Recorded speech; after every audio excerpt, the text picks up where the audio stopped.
Mae'r tirwedd o'n cwmpas yn llawn chwedla a hanesion sydd ar gof a chadw yn enwa rhai o'r rhinweddau daearegol o'n cwmpas, y copaon, y clogwyni, y nentydd a'r llynnoedd. Mae'r enwa yma'n cofnodi ac yn dathlu ein hanes a'n treftadaeth. Maent yn cysylltu ni i'r tir. Dyma glogwyn y tarw Isdeitlau, ei enw yn cyfeirio at y gwartheg a fu'n pori a chrwydro'r tir yma ar un adeg.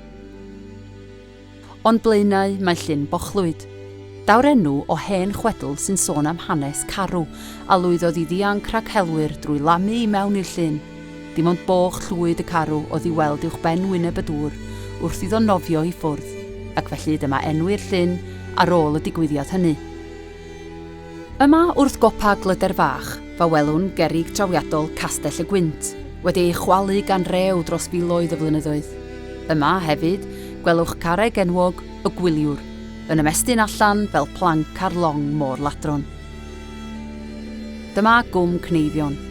Cneifion yw'r enw ar dameidia bach o wlân rhydd ar ôl cneifio.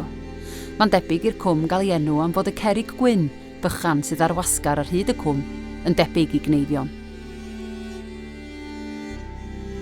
O lyn y cwn dilyn nhw'n lwybr y carw, sydd unwaith eto'n cyfeirio at fodolaeth ceirw yn yr ardal amser maith yn ôl.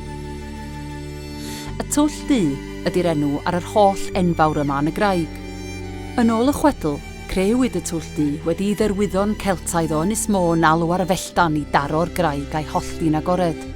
O'r holl cododd niwl a chymylau i guddio Ynys Môn rhag yr Rufeiniaid. Wrth i ni ostwng i lawr i gwm Idwal, fe welwn ni glogwyni enfawr sy'n safle dringo enwog. Mae gan yr rhain enw diddorol y rhywiau caws, o bosib yn cyfeirio at olwg o clogwyni. Ar yr ochr arall i lyn Idwal, fe welwn fariannau amlwg a elwir yn feddau milwyr Ynys Prydain. Mae'r enw o bosib yn cyfeirio at feddau arwyr chwedlonol. Dyma ni wedi cyrraedd llyn Idwal, sydd â chwedl drychinebus yn gysylltiedig ag ef. Roedd gan y tywysog Cymreig Owain Gwynedd fab golygus doeth a galluog o'r enw Idwal. Cyn mynd i ffwrdd i'r rhyfela, rhoddodd Owain ei fab yn gofal ei ewythr, Nefydd Hardd, a'i gefnder Dynawd, a oedd yn fachgen dwl a dinod. Yn llawn cenfigen, cynllwyniodd y ddau i ladd Idwal yn ystod cyrch i hela.